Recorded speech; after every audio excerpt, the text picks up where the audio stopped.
Yo, what's up? Kung saan panig man kayo ng mundo naroon, sana ay nasa mabuti kayong kalagayan. Okay, showbiz fanatic to. Panoorin natin ang mga punto de vista dito ni showbiz fanatic. Okay, simulan na natin.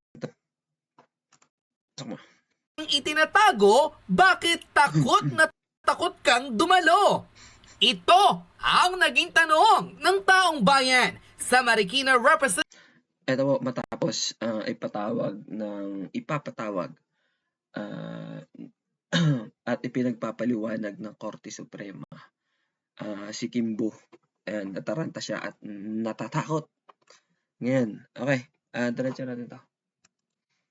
Na si Stella Kimbo na siyang kumalat ang balita na tila galit na galit raw itong ipinatawag ang ilang opisyales ng Office of the Solicitor General matapos hindi raw tutulan ang naging order ng Korte Suprema na dumalo ang Congresswoman sa gagawing pagdinig ng oral argument patungkol sa constitutionality at legalidad ng 2025 national budget na siyang ipinag-utos ng Supreme Court sa pangunguna ng Chief Justice na si Alexander Gismundo. Mukhang hindi nga raw inaasahan ng Marikina Representative na agad-agad susundan raw ito ng karma at sa hindi inaasang pagkakataon, di umano'y magkikita pa sila sa Korte Suprema. Matatandang sa nagdaang 3 oral argument hearing ng Supreme Court, tila hindi nagpatinag ang mga mahistrado at associate justice na ilabas ang totoo patungkol sa samot-saring pangdarambong di umano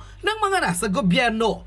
Isa na raw dito at tiyak mga ngatog raw sa kaba ang kongresista na si Stella na siyang tila pinag-iinitan ngayon ng maraming netizen at tinawag pang matigas ng muka nang ipatawag ang ilang opisyales ng Office of the Solicitor General at tila questionin kung bakit hindi raw tinabla ang utos ng korte na ipatawag ito sa oral argument na mangyayari sa April 1, 2 and 3. Ngayon pa lamang ay tila sinuportahan agad ng taong bayan ang naging calling na ito ng Supreme Court kung saan kahit ano raw gawing pagdedemand ni Stella Kimbo, huwag na huwag papayagang hindi dumalo sa nasabing pagpupulong dahil dito raw malalaman ng taong bayan kung ang kongresista raw ba ay tunay na may tinatago. Panoorin ang shocking revelation ng Third Floor Studio kung saan isiniwalat sa publiko na ayon sa kanilang reliable source, tila ngayon pa lamang raw galit na ang Marikina Representative na si Stella Kimbo nang ipatawag siya ng Korte Suprema. Marikina Representative, tinawag na makapal ang mukha matapos pagalitan ang ilang opisyales ng Solicitor General matapos hindi tutulan ang pagpapatawag sa kanya ng Korte Suprema. Teacher Stella, magsasakit-sakitan nga raw ba para hindi dumalo sa nasabing oral argument na mangyayari sa susunod na buwan? Narito't panoorin ang full video. We received an information na galit na galit ang isang Stella Kimbo. Pinatawag daw yung mga taga-Office of the Solicitor General. Pinatawag saan? Pinatawag. Hindi kumpirmado kung sa Congress niya pinag-report or somewhere. Basta ang termino, pinatawag niya. Tapos, pinagalitan. Dahil ang rason ng kanyang galit ay bakit di umano hindi inopose ng Solicitor General Yung ang kautusan Supreme Court, ang ng kautusan Supreme ng Court. Supreme Court para i-demand ang kanyang appearance Sa oral argument. sa BICAM anomaly. Congressman ka, papagalitan mo yung abogado ng gobyerno. Yes. Diba? Ang Medyo kapal na kakaiba yun. mukha mo, Stella Kimbo. And kaya yung ibang tao ngayon sa Solgen office, hindi ko sinasabi doon na source, medyo dismayado ngayon na bakit mo sila papagalitan. Kung wala kang tinatago, Stella Kimbo, hindi ka dapat matakot na humarap sa April 1, Nako, ito na nga po ang matinding revelation na pinagsasabi natin. Sinasabi natin, yan na, kinakarma na ho si Stella Kimbo.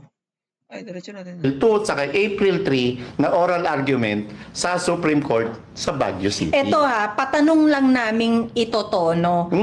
Ang hinihingi di umano ng isang Stella Kimbo ay kung papaano pwedeng hindi umattend sa hearing or i-delay ang hearing ng BICAM anomaly hearing sa Supreme Court until the campaign or the election is over. Dahil Kasi ang worry, maapektuhan daw ang kanyang kandidatura. Hindi mo naman Gaano katotoo na ang peg mo ngayon, Congresswoman Stella Kimbo, ay ipa-delay or delaying tactics ang gagawin mo para hindi ka maka-attend sa oral argument sa Supreme Court? Di ba ganyan po ang pinagagagawa niyo sa Vice President natin? Yung Mitsubishi Outlander PHEV is more than one thing. Papaliwanag ng Like you. pinapatawag mo. I-daily budget. Ayun. Bumabalik na ho sa kanila. Ay, yung nakara. Ayan. Sige. coming from this topic na, alam mo yun, nakaka-high blood, punta tayo sa topic na nakakagalit. Mismo. Bago kami nagsimula at iniba ang aming titulo, 20 minutes ago, we received an information na galit ang isang Steel Akimbo. Pinatawag daw yung mga taga-Office of the Solicitor General. Pinatawag saan? Pinatawag. Hindi kumpirmado kung sa Congress niya pinag-report. Or somewhere. Basta ang termino, pinatawag niya. Tapos, pinagalitan. Dahil ang rason ng kanyang galit ay bakit di umano hindi inopose ng Solicitor General Yung kautusan Supreme Court, ang ng kautusan Supreme ng Court. Supreme Court para i-demand ang kanyang appearance Sa oral argument. oral argument sa BICAM anomaly. And tama, very timely yung pagtawag ng informante natin. Kasi kanina po, mga around, bandang hapon, tas 4, alas 5, naglabas naman ng istorya ang Philippine News Agency na isang government arm kung saan ay may inihaing ano tawag doon? May inihaing panukala ang Office of the Solicitor General sa Supreme Court na pinapabasura na yung inihaing petisyon nila Attorney Vic Rodriguez dahil kulang daw ito sa Ano yan? Pinapabasura? Oo, Pam. Anong outlet Pinapabasura. yan? Anong PNA, Pam. Philippine News Agency, Yes, oo. isang news outlet or arm ng government under the Presidential Communications Office. Do you expect people to believe that? Pero hindi, ang ano nila, ang ina-attribute lang nila yung istorya doon sa inihain ng doon sa kahilingan ng Office of Solicitor General sa Supreme Court na ibasura. So why don't you, if it lacks substance, Marlon, or evidences, Fatal procedural defects and for utter lack of merit. hindi pa nga dinidinig, meron na kayong meron na kayong... Kaya nga sinasabi ko nga, this was posted 3 hours ago Kaya ko sinasabi na medyo timely yung nakuha nating impormasyon. Kasi baka ito na yung sagot ng Solgen dahil baka nga napagalitan sila. Resulta. And medyo daring yun Congressman ka, papagalitan mo yung abogado ng gobyerno. Yes. Di ba? Medyo ang kapal na kakaiba yun. mukha mo, Stella Kimbo. And kaya yung ibang tao ngayon sa Solgen office hindi ko sinasabi doon ng source medyo dismayado ngayon na bakit mo sila papagalitan. Kung wala kang tinatago, Stella Kimbo, hindi ka dapat matakot na humarap sa April 1, April 2 at saka April 3 na oral argument sa Supreme Court sa Baguio City. Ito patanong lang naming ito, Tono. Ang hinihingi di umano ng isang Stella Kimbo ay kung papaano pwedeng hindi umattend sa hearing or i-delay ang hearing ng BICAM anomaly hearing sa Supreme Court until the campaign or the election is over. Dahil Kasi ang worry... maapektuhan daw ang kanyang kandidatura. Yes. So, guys, this is that is a question actually. Stella Bakit Kimbo. katotoo na ang peg mo ngayon, Congresswoman Stella Kimbo, ay ipa-delay o Maapektuhan yung kandidatura mo. Matagal lang sira yung kandidatura mo. Sinasabi ko sa iyo yan. Matagal na siya. Wala naman maniniwala sa iyo at kung may boboto pa nga sa iyo Hindi ka naman nanalo. Stella Kimbo. or delaying tactics ang gagawin mo para hindi ka maka-attend sa oral argument sa Supreme Court. Pero Marlon, ang isa pang nakakagalit dito is the audacity of Audacity, of Stella Kimbo na pagalitan ang Solgen and Solgen's office. Para ipatawag mo, no? At para ipatawag mo at para sabihin na how dare you not oppose Supreme Court's order for my or her presence doon sa hearing Hindi na yan. natin alam ano bang dadaan ba ang budget ng ng Office of the Solicitor General sa APRO. Bakit ganun kakaano, no? Alam mo, yung audacity mo, ganun na lang no?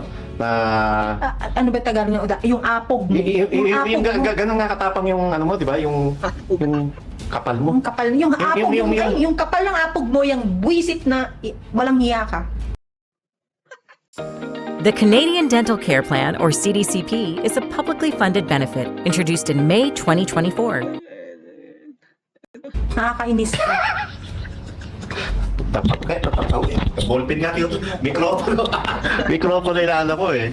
And ano nga kaya, no? Ano kaya ang gagawin ng Supreme Court sakaling hindi dumating ang isang Congresswoman Stella Kimbo at etong Office of the Solicitor General ngayon kayo magpapile na ibasura yung inihaing petition naka-scheduled na nga ang oral argument. So, Hindi Marlon, ang isa pang argument actually is yung hindi pa dinidinig, meron na kayong meron na kayong pag-i-impose na ito, this lacks merit and process something. Kailangan magsalita ang marami, Marlon, dahil lahat gagawin nila, mapigilan lang ang grupo ng Attorney Vic Rodriguez at Congressman Sid Ungab na sumalang dyan at i-expose ang katotohanan. Alam mo yun, Marlon, kasi very specific ang Supreme Court na ipinatawag ang isang Stella Kimbo. And ako maiintindihan ko bakit ngayon nangangatal at talagang umuusok ang puwet nitong si Stella Kimbo, Marlon. Dahil kung ganyan na, ganito palang kaaga ay nagpapakita na siya ng takot at ganito palang kaaga ay meron na siyang mga ganyang, alam mo yun, may mga ganyan na siyang arrangement na pwede bang ma-delay, pwede bang ganito, pwede bang ganyan. I would like to believe internally there is already a struggle between Zaldico and Stella Kimbo. Naniniwala ka? Oo, niniwala ako. Pam, ano kaya, no? Hindi lang between Saldico and Stella Kimbo. Pero Valdez mismo, itself, talagang niyan. Malaking mabigat na akusasyon yan. Kaya rin. Biglang bago mag-April 1, nagsakit-sakitan ang isang Stella Kimbo para hindi lang maka-attend, no? Na oral argument. Kasama sa ano kaya? Ano lang to, kwentuhan lang to. Ano ang gusto mo makita? Neck brace or wheelchair? Di ba? Para lang hindi siya maka-attend dyan. And alam mo, Stella Dapat meron Kimbo, na tong ano. alam mo, Stella Kimbo, kahit naman, although napaka-importante umatin ka dyan, wag lang yung pagpunta mo rin ng katakutan mo. Ang katakutan mo rin yung sasabihin ng mga miyembro ng technical working group Ayan! ng Kongreso. Malamang dyan siya sumabit, Diba? Mark. Ngayon, ala ka naman, lahat kayo, ikaw may sakit, pati ba naman TWG member, may sakit din. Alam mo, Tingnan dapat natin, ito may diba? HDO tomorrow. Yan. Meron Hold departure order, dapat no? meron tong hold departure order. Uy. Yes, there is this news na nagagalit ang isang Stella Kimbo. Pinatawag niya ang Solgen's office sa not confirmed kung sa HOR mismo. And ang question niya is bakit hindi inopose ng Solicitor General's Office ang pagdidemand ng presence niya sa Supreme Court at yung kanyang pakiusap na kung pwede daw itong i-delay until after the election para hindi